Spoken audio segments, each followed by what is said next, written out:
Hey everyone, just wanted to let you know that if you have little ones around that do not know about the birds and the bees yet, maybe listen to this episode with some headphones on because we're talking about Song of Songs. Wanted to give you that heads up.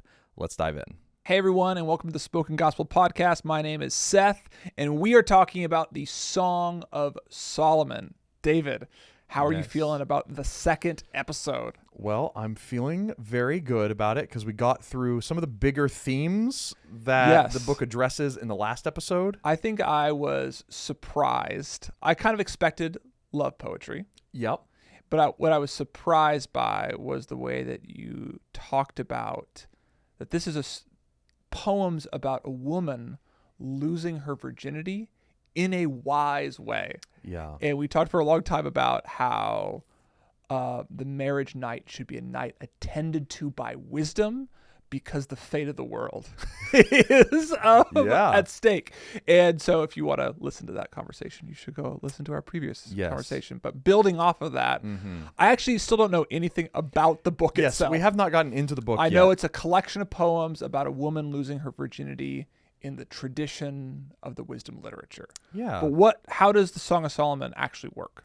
Yeah, and so I think the one thing to keep at the front of our mind from our last conversation is that you have this woman who has kept her garden, her virginity. She's walled it up. A garden is her body. Is that like the normal metaphor Song of Solomon uses? Or one of them? One of them for her body, especially for her female reproductive organ. Cool. It's walled off and it's protected and she's kept it that way.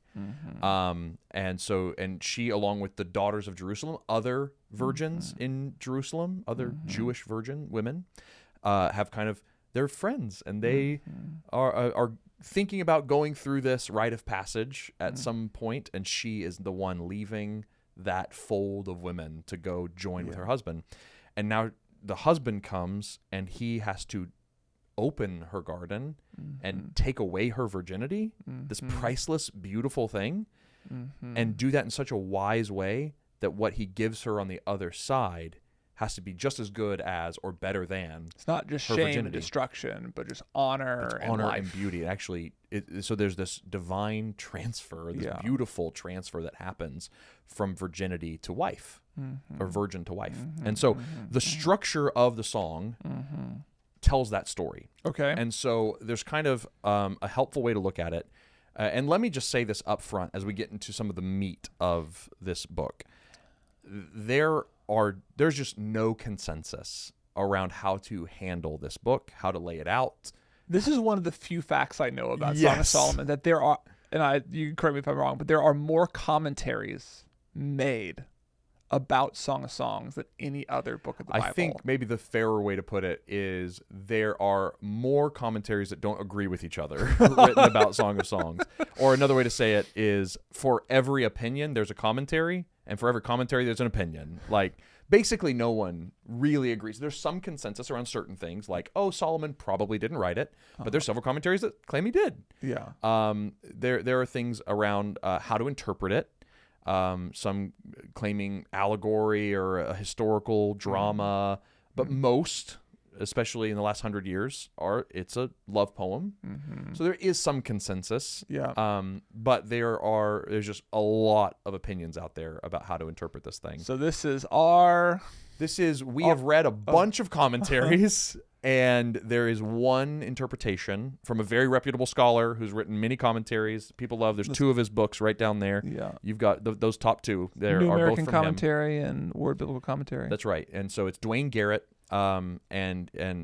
His commentaries have risen to the top, and he's been endorsed by some of our favorite scholars like Sailhammer, and it's just like really clear, and it makes sense of all the data. Okay. In a sense, it's just like this one actually fits everything, and I can go through the whole book, and it doesn't break. Well, great. And every other interpretation breaks on multiple places, and it makes it really hard to maintain a consistent thought through the book, except for Garrett's. And so we're going to look at that structure. Yeah. But I just want to say, this is one structure of many. Of many. So the way we're going to approach it is, and most people agree this is a chiasm. So again, there is a lot of agreement that the poem is laid out as a chiasm. So a literary structure. That mirrors itself at beginning and end. It starts with bookends. Okay. So the beginning and the end match. And then as you move up kind of the mountain, if you look at the beginning and end as each foot of the mountain on each side, and you go up a tier, those tiers match. And you go up a tier, and those tiers match. You go up a tier, those tiers match. And then at the center of the chiasm, in the middle of the book, is the main point, or the highest point. Okay. And so that's how the book is laid out. And the simplest way, there's one chiasm structure that is, I think, 20 steps up and 20 steps down. 20-story mountain? Yeah, exactly. Not the 7-story mountain. I've never read that. I actually haven't read it either. But 20 stories up, that you can kind of simplify that into about 9 or 10. But I think the clearest way to do it is in 5. Give me less. Here's 5. Give me less. 2 steps up in the middle. Okay. You ready? What's at the base? So the base of the mountain at the first couple of chapters and then the last couple of chapters are just declarations of love. So confessions of love. And this is where you get some of the most beautiful, gushing, flowery, adorning language. Can you give me a couple examples? Oh, yes. Let's do that. So let's see here. Let's look at the very first line of the poem. Okay. Verse 2. This is the bride speaking. Let him kiss me with the kisses of his mouth, for your love is better than wine. Your anointing oils are fragrant. Your name is oil poured out. Therefore, virgins love you. Draw me after you. Let us run. The king has brought me into his chambers. So and then let's hear from him. Let's see here. Let's go to here. I compare. This is verse 9 of the first chapter. This is the husband speaking. I compare you, my love, to a mare among Pharaoh's chariots. Now, he just called her a horse. But you know, a good horse. A good horse. But yes, he calls her a horse, but he calls her like Pharaoh's horse and his chariots. And Pharaoh's chariots and horses were adorned with all kinds of ornaments and beauty. They were a spectacle to behold. And then the next line is, your cheeks are lovely with ornaments, your neck with strings of jewels. So again, he's just talking about how adorned she is with beauty. It's as if even without wearing any jewelry, or maybe not wearing anything at all, if this is describing the moment right before consummation, even in her nakedness, it's as if she's covered in the finest jewelry because of how beautiful she is. Can you give me some from the end of the book? The Yes. other base of the mountain? Oh man, so they honestly get better as you go. Okay, great. It grows, and again, that is going to show us that transfer from virgin to bride, because this is on the other side of the loss of virginity, that the poems get even longer and more beautiful.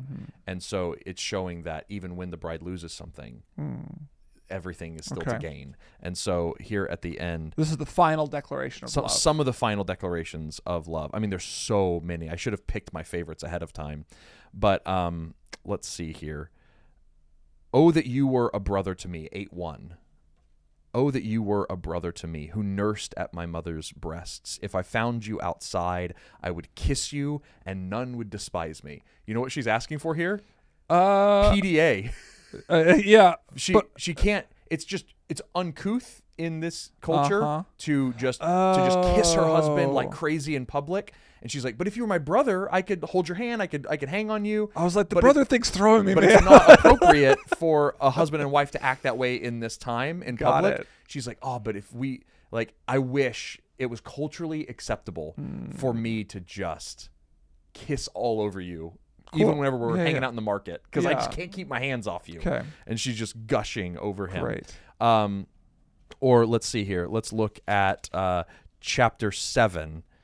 Verse 1, when he starts coming back to her with his song after she loses her virginity. These are some of the most beautiful. His actually starts in chapter 6. He says, "Turn away from me." 6:5. Turn away your eyes from me, for they overwhelm me. Your hair is like a flock of goats leaping down the slopes of Gilead. So he's like, you're looking at me, and it's so intense, I need you to turn away from me, because your eyes are just so beautiful, and the way you're looking at me with love is so captivating that it's like ruining me. Like, stop looking at me with those beautiful dove eyes of yours. Your hair is like flocks of goats leaping down the slopes of Gilead. when we read this poetry, we need to not think about, okay, so what would it look like to see a bunch of goats jumping down a mountain? That's not what he's describing. He's not necessarily describing what she looks like with a like when you say like, oh, this room is as dark as night. I'm actually describing what the room looks like. Yeah. When I would say like the room felt like a swamp.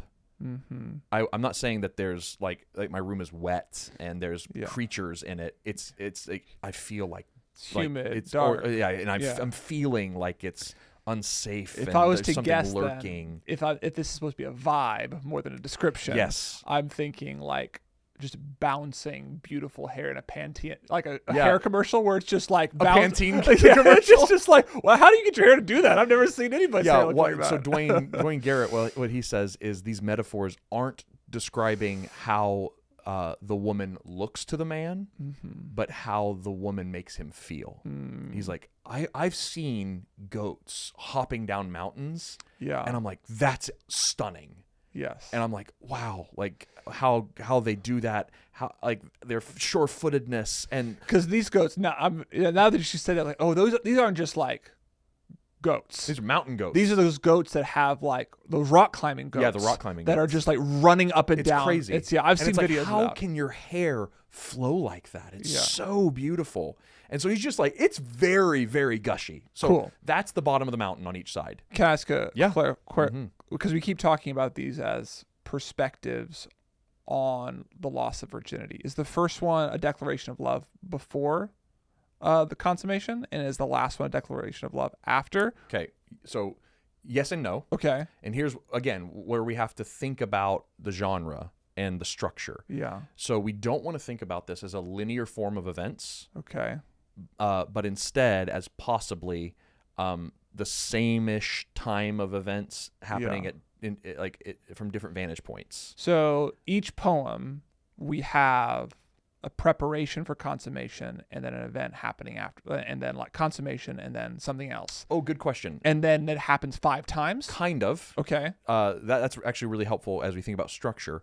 So although this breaks a few times, yes, the general structure in the poems is you have this rising action leading to what feels like consummation. So they'll be describing how they look to each other, and it's like, oh, it's getting hot and heavy in here. Yeah. And then all of a sudden, now his hand is under her head and his left hand is under her thigh. And it's like, and cut. And it's like, whoa, hold. Yeah. And okay, new poem.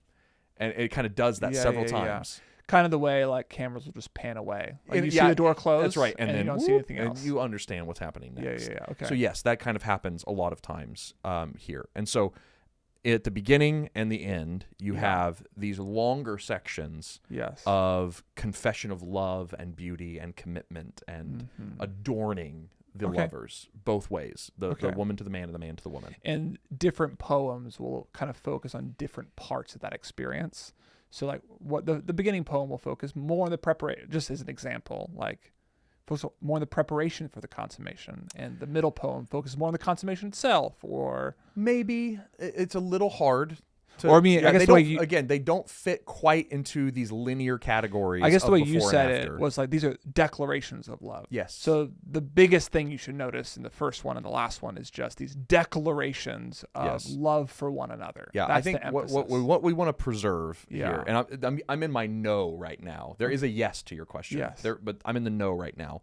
That in each poem, we want to be careful to treat them as they are. It's whenever people and commentators try to put them in these linear categories that they kind of do damage to the poetry. Okay. And it's like, oh, this must mean that he's moved from here to here, or they've gone from this place to that place, or, oh, this is their 4th encounter. And it's like, stop trying to do math with poetry. You're not meant to necessarily read between the lines of poems. That's right. Like, there's like when a poem ends, that poem has ended, and you're not necessarily meant to read between. So then the next day, or the next minute, or the next hour, or the next year, no.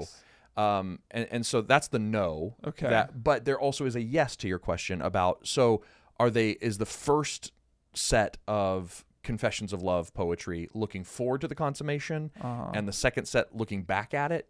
Yes, in a sense, because of where these poems, these non-linear poems, are placed in the chiasm. I understand. That the poems aren't doing that perspective, but the structure of the book gives you that perspective. Yeah, I understand what you're saying. Yes. Because I guess I'm guessing that the middle of the chiasm, the top of the mountain, is consummation. You are absolutely right. Good guess. So it makes sense then that when you read this book, you're expecting expecting that. So the first two poems are leading you to that event, and the last two poems are reflecting upon that event. Yes, that makes sense. That's right. Okay. Or to put it differently, I think it's really helpful actually to understand that the top of the mountain, the consummation moment, which we'll get to, and we can't skip the next tier before we get to it, but it's very short. It's 2 verses. And I think that's actually really important to the message of Song of Songs, that the moment of consummation is not the most important thing to the song. The act of intercourse is not the most important thing to the song. Instead, and so they're not reflecting on the act of intercourse before or after. Instead, they're focused on each other, and they're focused on the love and the beauty that they have for each other and they see in each other.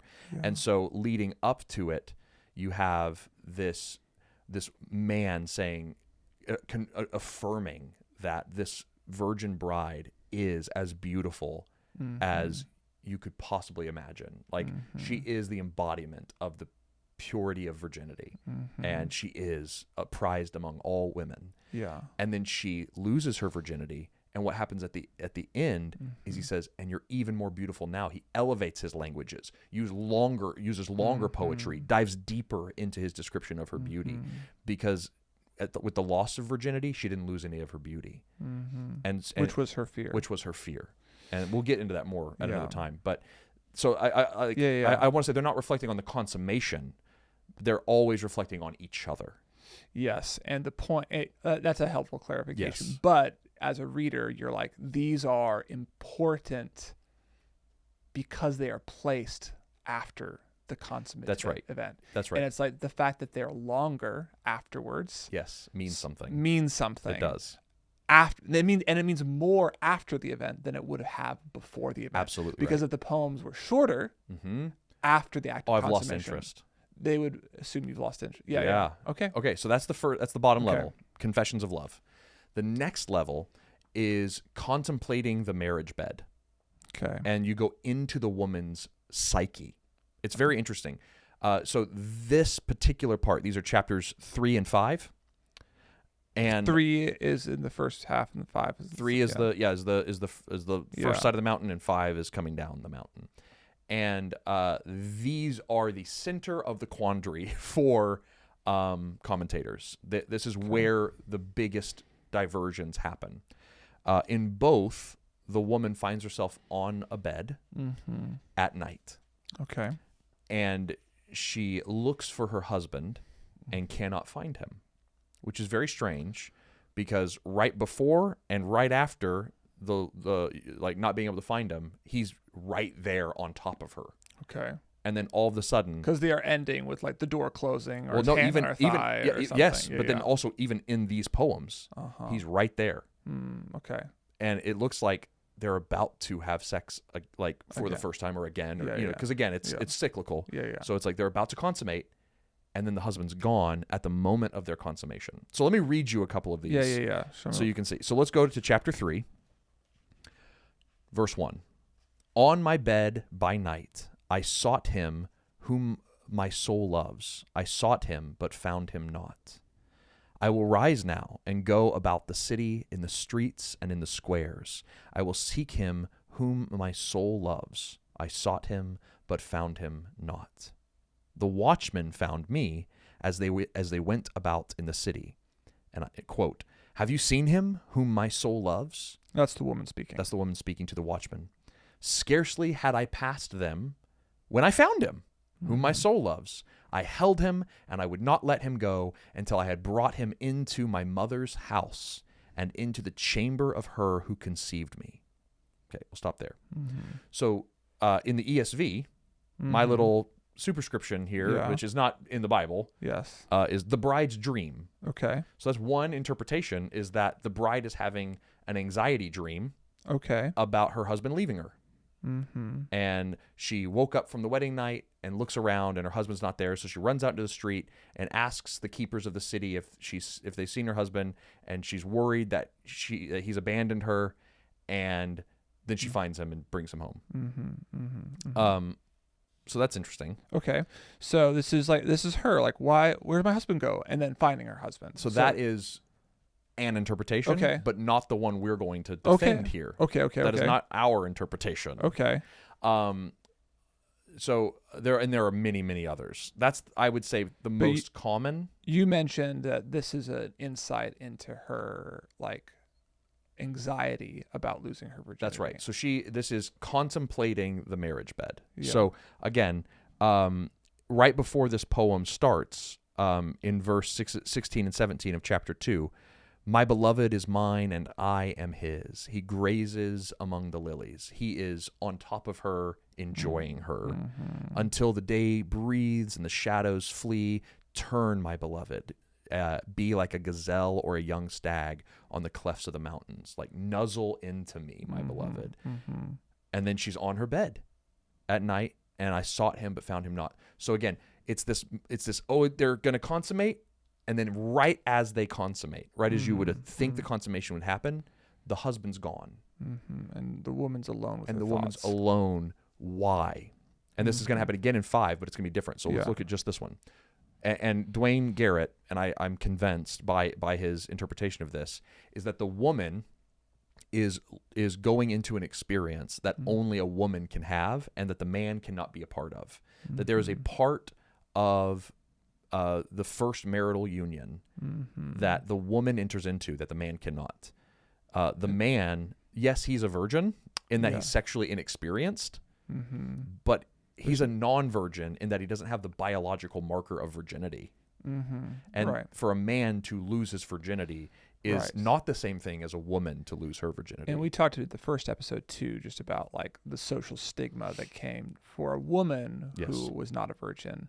And I guess I'm guessing here, but I'm assuming that for men, there would not be that same the stigma. Standards and stigmas were different. And men could probably more easily hide and lie about it than a woman could. And this goes back to a law in Leviticus where proof of virginity was a thing that you could offer somehow. Yeah, which I think is in Deuteronomy. Deuteronomy. Yes, but yes, exactly right. Okay. And so the man is not losing the same thing as the woman is. And so in the act of consummation, psychologically, the man goes somewhere else. You know, he's in the garden. Yeah. And he leaves the woman alone while they're having sex. And the woman is now alone.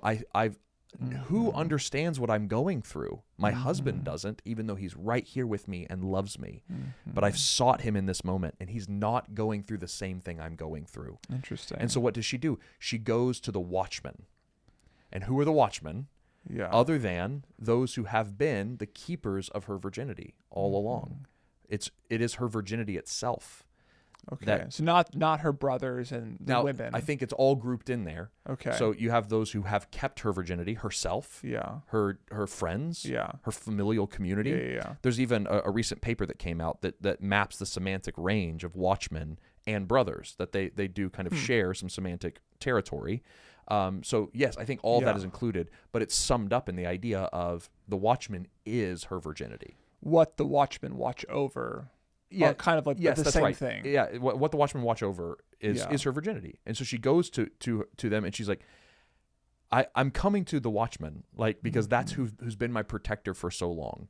My virginity, my family community, my friend community. They have told me I'm beautiful. They have given me my identity. They have shielded me from shame. They have given me protection because I'm a virgin of Israel, and there's a status there.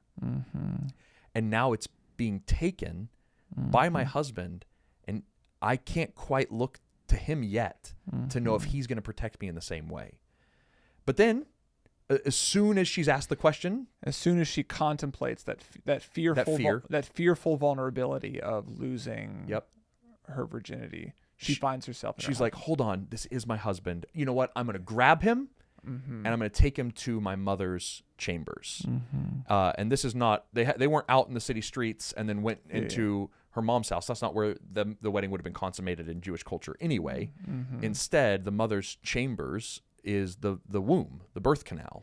I'm going to bring him into my mother's chamber. And in bringing up the mother, what she's doing here is she's recognizing that in order for me to have life, my mom went through this same death. My mother's womb and birth canal went through this too. She had to go through this same rite of passage, the same death. She had to switch her watchman over as well in order for me to have life. And now, almost pulling on her strength, I'm going to bring my husband into that same place. Okay.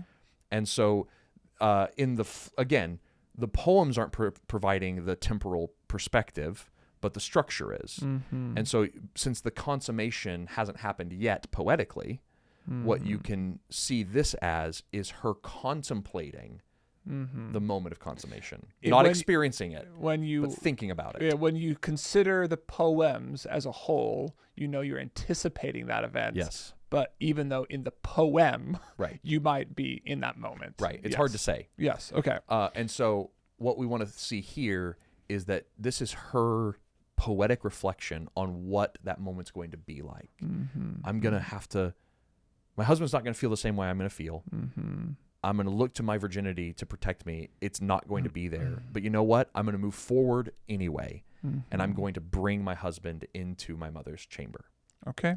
And then right when that happens, you get this famous line, which we're not going to talk about right now. Okay. But I want to just flag it, that it's 3:5, and it's not the first time it's popped up.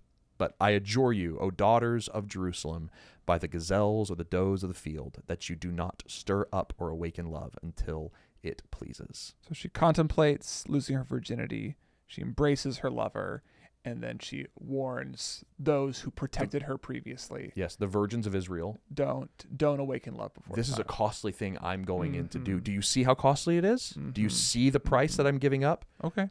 Treat your virginity well, daughters of Jerusalem. Okay, so that's the second tier on the mountain going up. Okay, so now let's look at the other side of the mountain that parallels to this one, chapter 5, verse 2. And this is directly after the moment of consummation. So the consummation is kind of like the end of 4:16, the beginning of 5:1. It's kind of a really annoying break the way it's broken up there. But then you have 5:2, and here it is. I slept, but my heart was awake. So wait, what's happening? Again, I think she's on her marriage bed. A sound. My beloved is knocking. Well, he's not. He's there in bed with her. He's not outside the room. So where would he be knocking? But on her garden, like on the door of her body. Of her body. And so a sound. My beloved knocking, and then this is the voice of the beloved in quoting. Open to me, my sister, my love, my dove, my perfect one, for my head is wet with dew, my locks with the drops of the night. I'm just imagining some like airport novel with like a man with his shirt off and his hair is just like covered in water. What in the world? I mean, you're just inhabiting the visual world of Song of Songs. But it's like there's this urgency, right? You're locked outside and you're all wet. Yeah, you want to get in, right? He's like, this is his sexual desire he's talking about. He's like, hey, we've been gushing over each other. We've been stirring each other's physical affections up. I'm ready to come inside now. Yeah. I'm ready to consummate. The next verse, I took my clothes off. How could I put them back on again? Yeah. That's so good. You're reading it right. Yes. Yeah. So I had put off my garment. How could I put it back on? So this is her saying, contemplating losing her virginity. I'm here. I've taken off my clothes. I can't very well just say, never mind, put my clothes on and leave. I had bathed my feet. How could I soil them again? Like, I was walking around. I bathed them. I'm in bed now. We are in the middle of the action. I can't very well now leave. My beloved has put his hand to the latch or to the door. Like he's right there about to consummate. And my heart is thrilled within me. Like I'm reciprocating these emotions. And here we go. I arose to open to my beloved. My hand dripped with myrrh. Like she's done everything to prepare for this consummating moment. Perfumes, yeah. And so she puts her hand to the bolt. She opens the door. She opens herself up in this moment of vulnerability to consummate with her beloved. I opened to my beloved, but my beloved had turned and gone. again. Yeah. The husband cannot experience the loss of virginity as this woman does. So at the moment of consummation, when her door opens and the husband comes in, she's alone. She's experiencing something that he cannot experience. And she says this, my soul failed me when he spoke. I sought him, but found him not. I called him, but he gave no answer. He's not experiencing the same thing. And here come the watchmen again. And this time it's different. The watchmen found me as they went about in the city. They beat me. They bruised me. They took away my veil. Those watchmen of the walls. I mean, this is graphic. And so her virginity is being destroyed. And she psychologically is being destroyed by the loss of her virginity. Yeah. And so the thing that protected her before, her society, her group of friends, her family, her virginity, has now been beaten and bruised, and it's gone. Yeah, and it's interesting. I'm just reflecting on the way the poems are structured. In the first moment where she's contemplating the loss of her virginity, she finds her lover and finds solace in it. That's right. In a brief solace, like, don't awaken. This is good. Don't awaken love before it's time. That's right. Then she, after the moment of sex, when the actual, like, in the structure happens, there's a more real fear.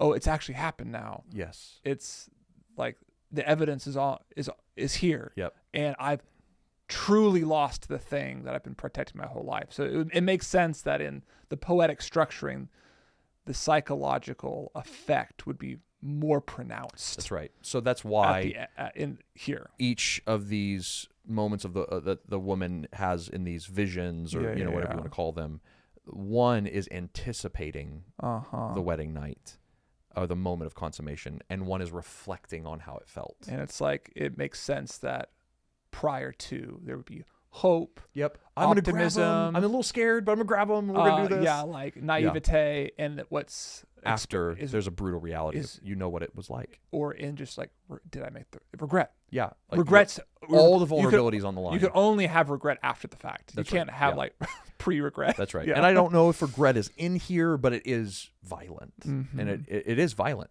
Like, they beat me and bruised me. They took away my veil. That veil, like that thing that, like, the veil, like, a woman wears a veil over her face as a sign of her purity before her husband. The thing, I've got one last thing to keep from you, and it is my body. And now that veil's been ripped away, and she's no longer a virgin of Israel. And she's left there vulnerable. But then remember what we talked about. Right after this, you enter back down the mountain into the songs. And I think it's important, before we go to the mountaintop, I think it's important to see, where do we go after this?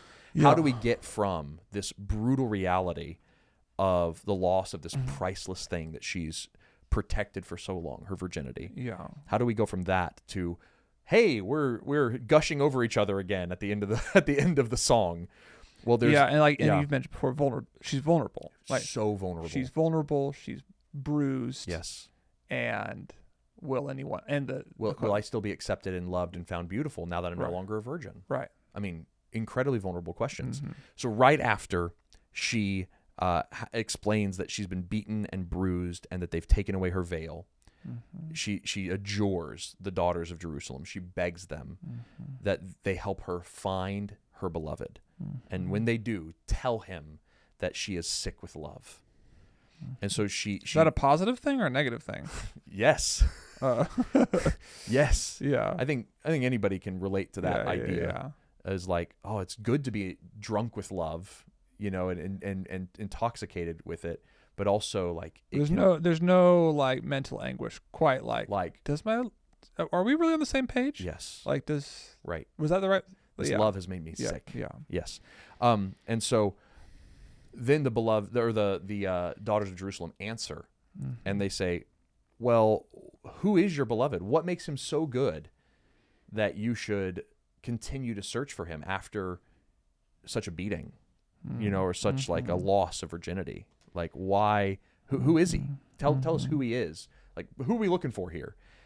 And then right after having her veil torn away and her virginity taken, verse 10 of chapter 5, my beloved is radiant and ruddy, distinguished among 10,000. His head is the finest gold. His locks are wavy, black as a raven. And she goes on and on, gushing over who her beloved is. Mm-hmm. And so this is helpful to think about, that in this darkest moment, she's asked to remember, who is your beloved? Who is it that took your virginity away from you? Who is it that put you in this spot? And it's this beautiful man that He's loves this me. man that I love, that is so good and is so worthy of my love. And he's the one I fell in love with. And so she reaffirms the identity of the husband and his goodness and his beauty and her right choice, her wise choice in putting such a priceless thing into his hands.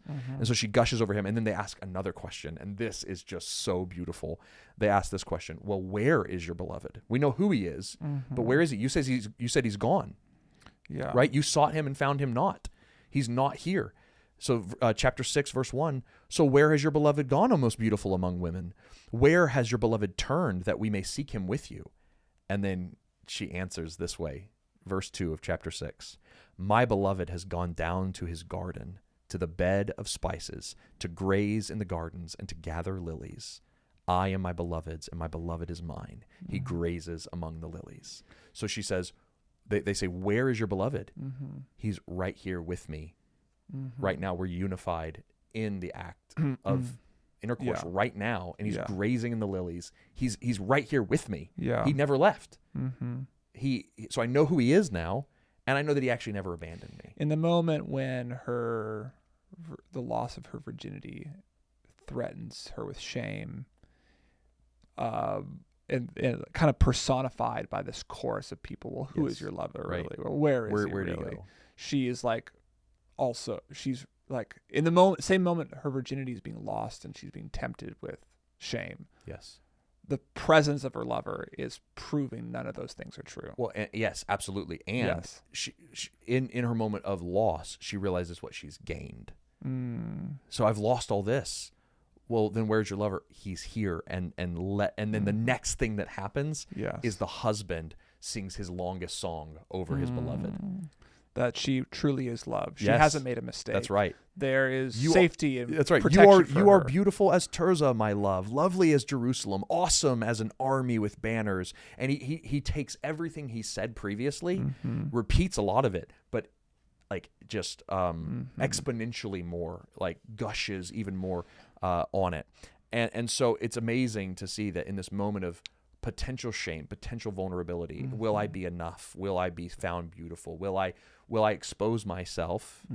Will I take the fruit of the tree of the knowledge of good and evil and be found naked and shameful and wanting? Because I've now awakened love, which is what she warns the daughters, the virgins, not to do. And that's do not lose virginity? Is that what that means? I think they're playing with those ideas. Yeah. Do not awaken love until it's ready. Do not eat of the tree of the knowledge of good and evil until it's time. Like these two ideas, and what happened whenever they took the tree of the knowledge of good and evil early, they were exposed in their shame and they hid.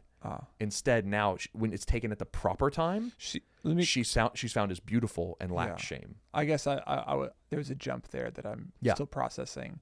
So, why should we think about the loss of virginity as a moment to recapitulate the Adam and Eve story? Yeah, I was like, I think I can kind of get there. There's a moment of like great importance in the loss of virginity. We talked about how talk to me about that. And so there's a couple of things happening here. One is it's a reverse of the shame that came with the eating of the tree of the knowledge of good and evil. The man and the woman were in front of each other and they were ashamed of their nakedness.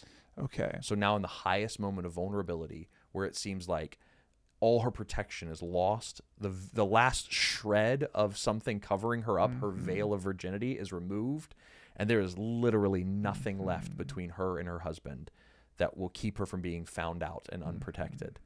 At the moment when that's removed, instead of her eyes being opened, her husband's eyes being opened and experiencing shame and nakedness, which is what happened in the Eden story, his eyes are open to her beauty and he gushes all the more. So there's one reason. It's a reversal of the fall.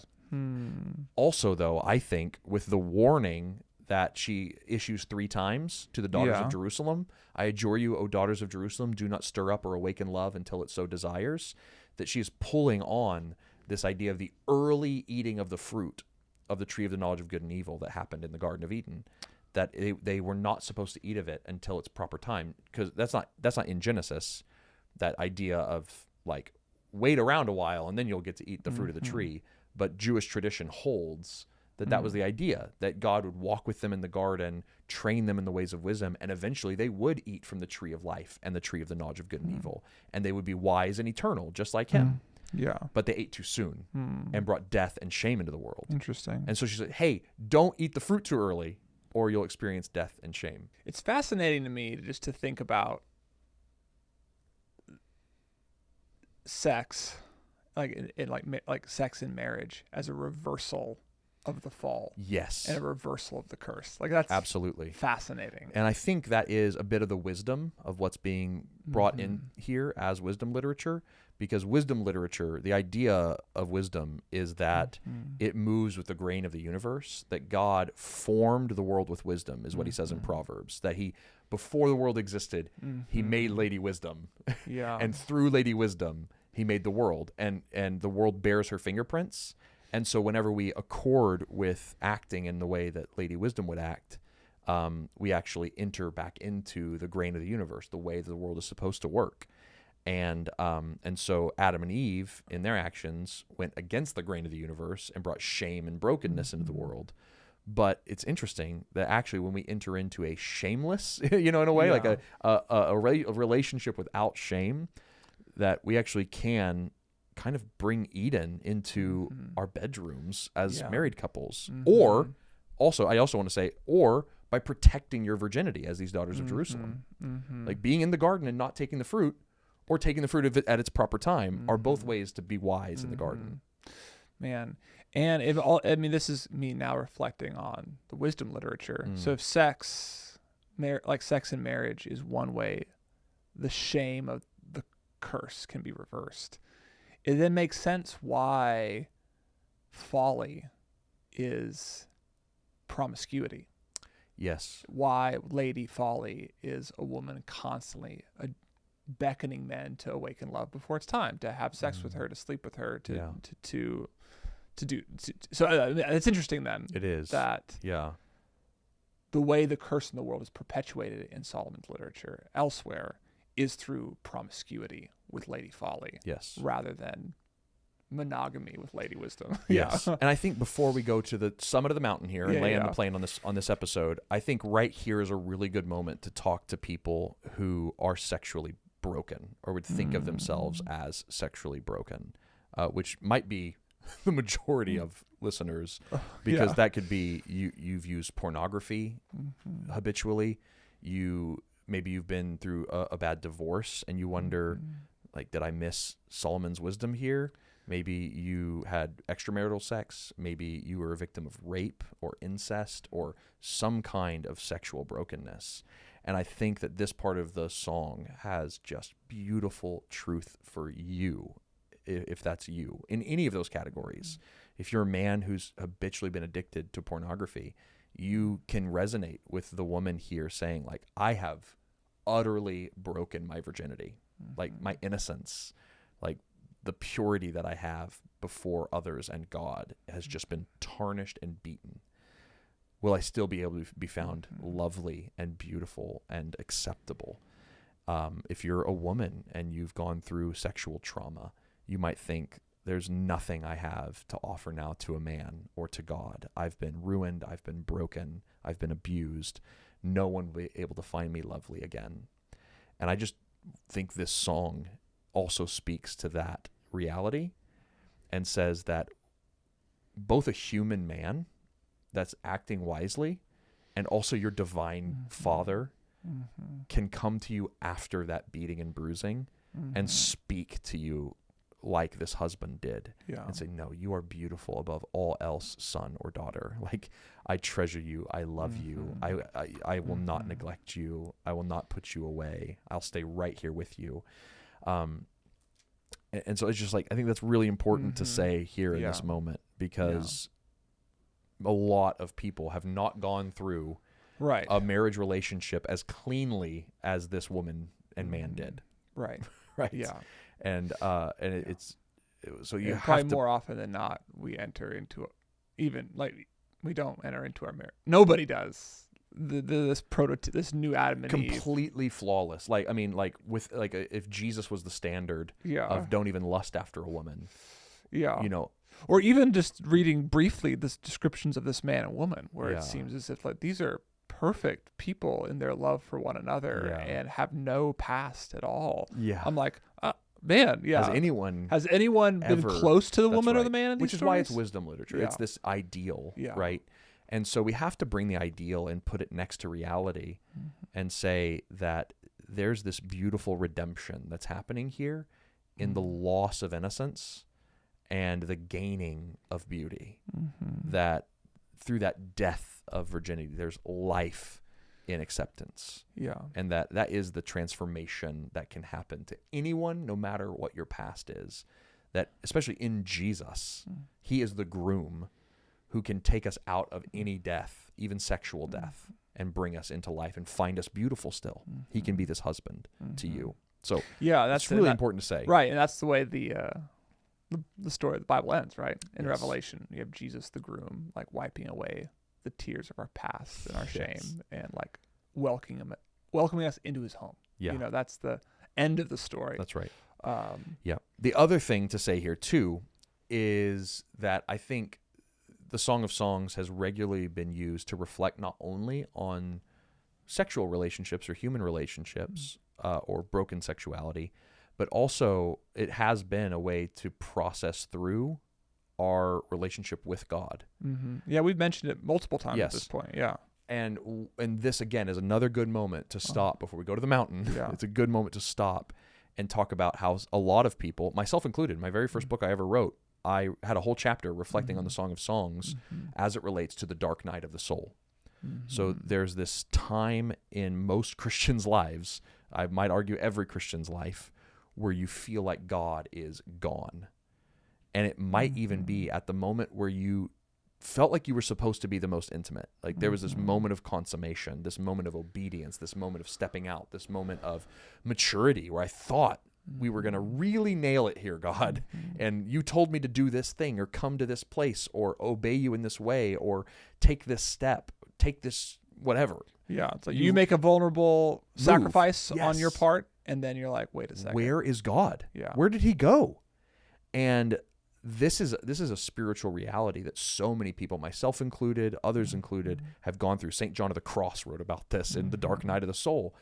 And I think it's so beautiful to walk through this as well, The Dark Night of the Soul, with these realities in mind, that the moment of consummation, I looked for God and he was nowhere to be found. Where was he? I feel alone and abused. Where did he go?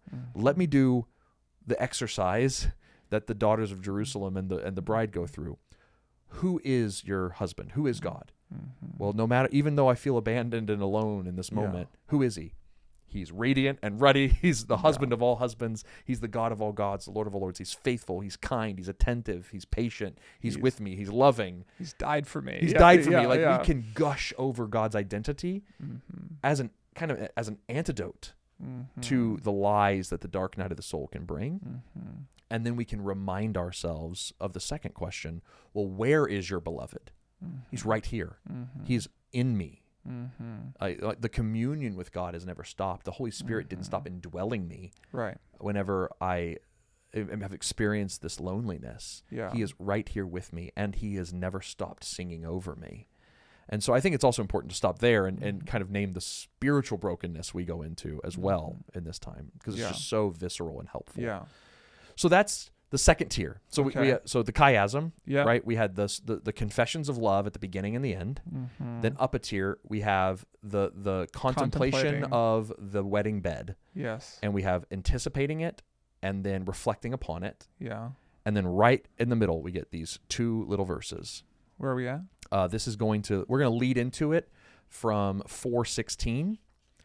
The woman's garden is going to blow open. The doors are going to open to her garden, and they are going to consummate. So 16, awake north wind, and come, O south wind, blow open my garden, let its spices flow.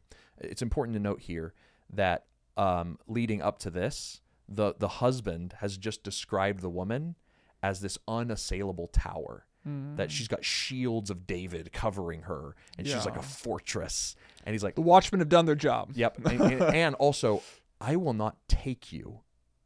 You have to let me in. The only way I can come into this fortress wisely is if you open up the garden to me.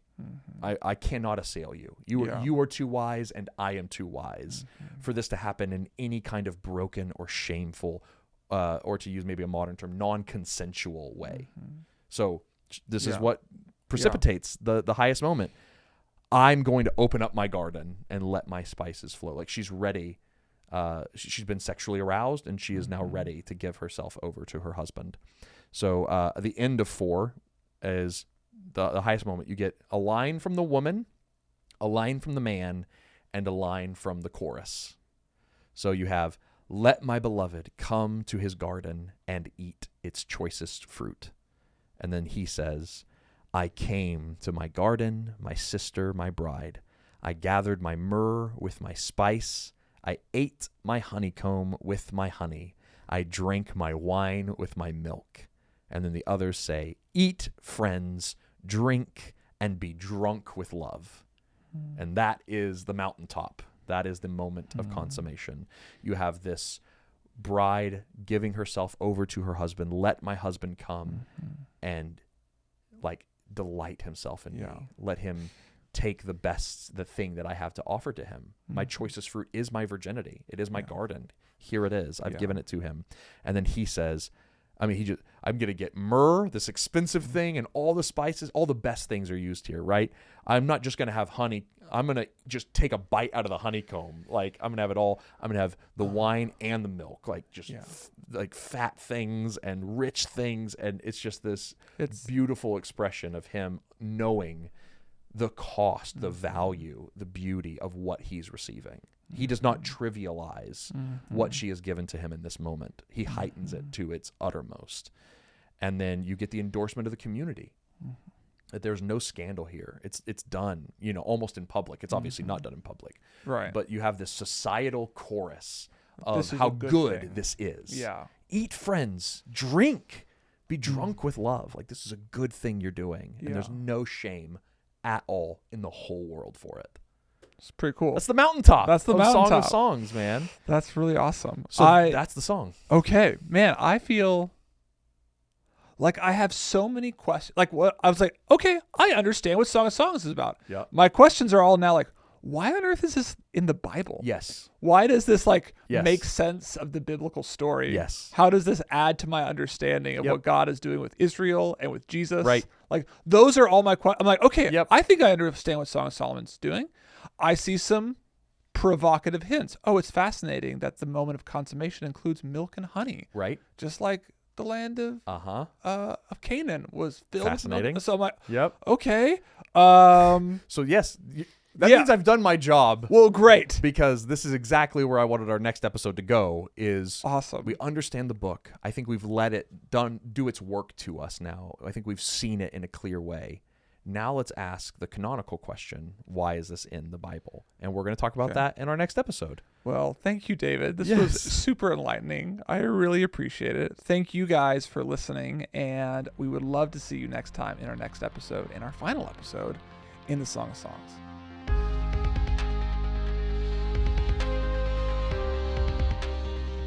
Thank you for listening to the Spoken Gospel Podcast. Spoken Gospel creates short films, devotionals, and podcasts like this one. Everything we make is free because of generous supporters like you. To see our resources, visit spokengospel.com or subscribe to our YouTube channel. Thanks for listening. See you next time.